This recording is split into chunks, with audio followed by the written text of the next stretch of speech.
Sir आज बाळासाहेबांचा स्मृतिदिन आहे आणि याच दिनानिमित्त काल पूर्वसंध्येला जो माननीय हिंदू हृदय सम्राट शिवसेना प्रमुख बाळासाहेब ठाकरे हे या देशाच्या राजकारणातलं समाजकारणातलं एक महान व्यक्तिमत्व होतं.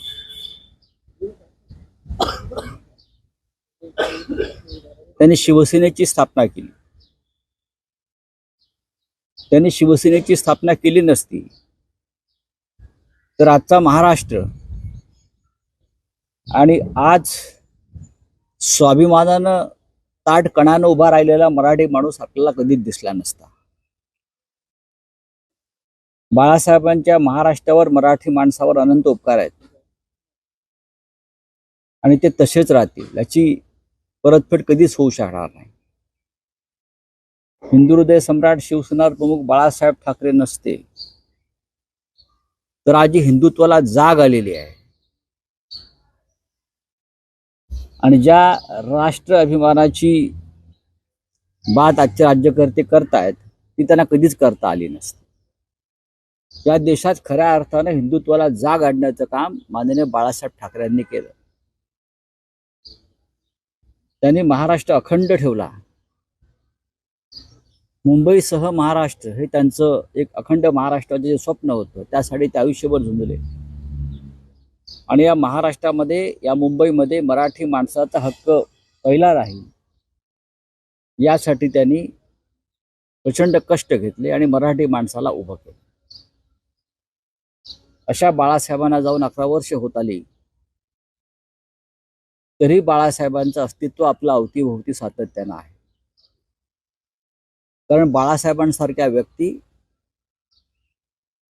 या कधीच आपल्यातून निघून जात नाहीत, त्या आपल्याबरोबर सदैव असतात. मी भाग्यवान आहे की मला त्यांच्याबरोबर 30 वर्षापेक्षा जास्त काळ जवळून काम करण्याची संधी मिळाली. आमच्यासारखे असंख्य लोक आज जे या राजकारणामध्ये समाजकारणामध्ये काम करतायत ते फक्त त्यांच्यामुळेच. शिवसेना ही 4 अक्षर आमच्या पाठीशी नसती तर आमची ओळख नव्हती. आज आम्ही दिल्लीत गेलो, कोणी मंत्री झाले, कोणी मुख्यमंत्री झाले, ते फक्त बाळासाहेब ठाकरे आणि त्यांनी निर्माण केलेल्या शिवसेनेमुळे. आजचा दिवस हा त्यांचा पुण्यस्मरणाचा दिवस असला तरी बाळासाहेबांचं स्मरण होत नाही असा एकही दिवस या महाराष्ट्राच्या जनतेकडून होत नाही. रोज स्मरण होतं बाळासाहेब. बाळासाहेब आज आहेत, बाळासाहेब राहतील आणि मी तर सदैव बाळासाहेबांचं स्मरण करत असतो. किंबहुना ते आमच्यासाठी देव होते, आहेत आणि राहतील. बोला. दिल्लीतील बसलेल्या सुलतानाप्रमाणे ते ट्विट करण्यात आलेलं आहे. और आगे है ना, कल का क्या बोल रहे थे आप? कल रात को क्या हो गया? काल झालं काय? काल जे पूर्वसंध्येला ज्या पद्धतीने शिवसैनिक त्या ठिकाणी बोलले होते, शिवसैनिक नाही, काल जे स्मृतीस्थळावर येऊन ज्या बेईमान गटाच्या लोकांनी गोंधळ घालण्याचा प्रयत्न केला, ती नौटंकी केली, त्यांना शिवसैनिक कसं म्हणता येईल? ज्यांनी बाळासाहेब ठाकरेंचा विचार सोडला तरी बाळासाहेबांचं स्मरण होत नाही असा एकही दिवस या महाराष्ट्राच्या जनतेकडून होत नाही. रोज स्मरण होतं बाळासाहेब. बाळासाहेब आज आहेत, बाळासाहेब राहतील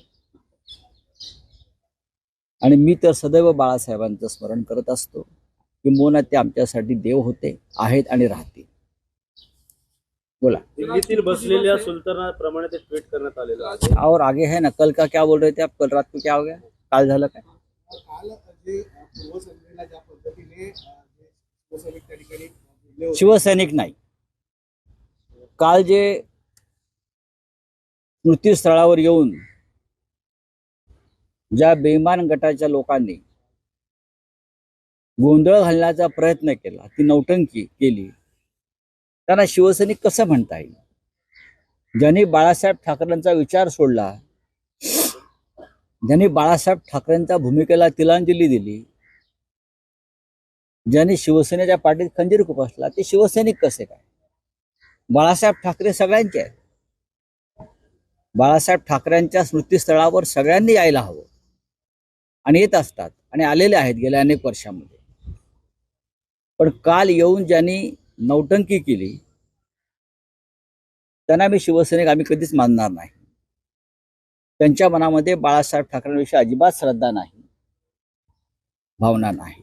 मराठीमध्ये संत तुकडोजी महाराज यांचा एक अभंग आहे, मनी नाही भाव म्हणे देवा मला पाव, देव बाजारचा भाजीपाला नाही रे.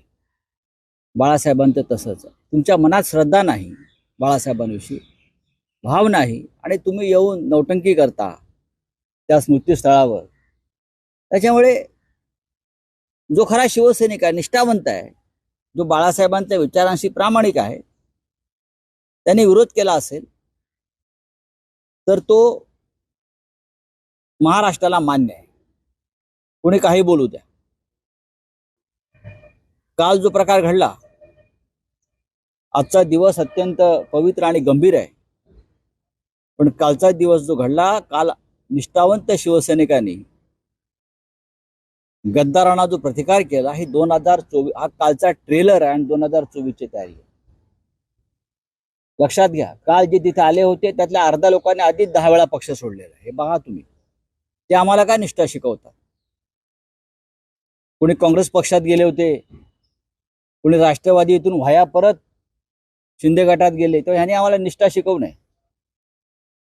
निष्ठावंत शिवसैनिक काय आहे पाहायचं असेल तर तुम्ही आत्ता स्मृतीस्थळावर जा, संध्याकाळपर्यंत थांबा. ते खरे निष्ठावंत शिवसैनिक, आणि ते तसेच राहतील. आणि हे शिवसैनिक, बाळासाहेब ठाकरे यांची शिवसेना, त्यांनी स्थापन केलेली शिवसेना, की आज आहे त्यापेक्षा अधिक पुढे घेऊन जातील. अभी बोलिए. जिस तरह से दो गुट आपस में लड़ गए, क्या कहना? दो गुट नहीं आपस में लड़े. दो गुट की बात मैं नहीं मानता हूं. कल एक गुट आया था जो बीजेपी के साथ है, वो शिवसेना नहीं है. वो बाला साहेब ठाकरे के विचार वाला लोग नहीं है, जो बीजेपी के गुलाम बन गए हैं. हाँ, शिवसेना जो बाला साहेब ठाकरे जी की है, ये उद्धव ठाकरे जी के नेतृत्व में. वो कल नौटंकी करने आए थे. उनके मन में ना श्रद्धा है ना भाव है बाला साहब के बारे में. अगर श्रद्धा भाव निष्ठा होती तो शिवसेना और बाला साहब ठाकरे जी के विचारों के पीठ में खंजीर खुपसकर कमलाबाई के दरवाजे पर गुलामी नहीं करते. छोड़ दीजिए. कल जो हो गया वो ट्रेलर है, आगे आगे देखो होता है क्या. आर्थिक रमण कोने केलं? आज बाला साहब के विचारों के बारे में बात की, क्या कहना? देखिए, बाला साहब ठाकरे का ऐसी महान शख्सियत थी जिसने देश की अखंडता के लिए, इंटीग्रिटी ऑफ द नेशन, कल जो हो गया वो ट्रेलर है, आगे आगे देखो होता है क्या.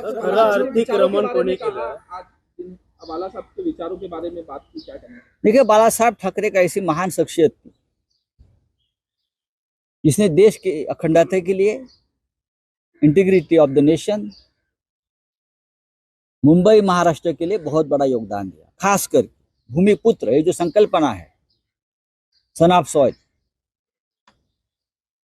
कि मुंबई में मराठी लोगों को उनका हक मिलना चाहिए, ये उनका जो अधिकार रहा, अधिकारवाणी रही, उससे पूरे देश में राजनीति बदल गई. और तब से पूरे देश में भूमिपुत्रों की लड़ाई को एक जोर मिल गया, एक ताकत मिल गई.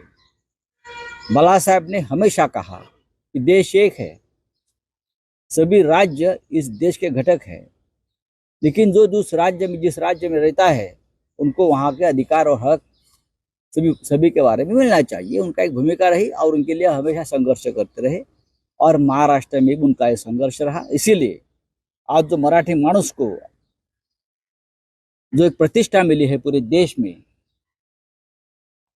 उनका श्रेय जाता है बाला साहब ठाकरे जी को. सर, देश में अब जो चुनाव है, उसी के साथ साथ कांग्रेस के जो एमपी है जयराम रमेश, उनका एक सीधी तौर पे बयान आता है कि कमल पे ऐसा बटन दबाओ कि जैसे उन्हें फांसी दे.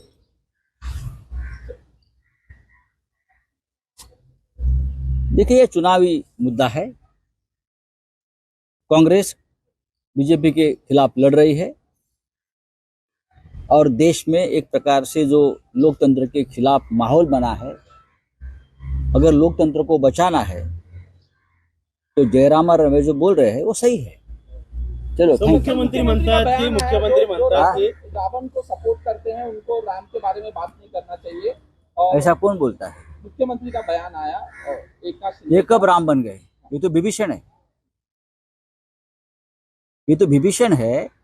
विभीषण अपने स्वार्थ के लिए जब आया था तो प्रभु राम जी ने उनका इस्तेमाल किया और बाद में इस्तेमाल करके जो करना हो, ठीक, छोड़ दीजिए। रावण के बाद, राम के बाद ये लोग जो करते हैं उन्हें क्या मालूम राम क्या है।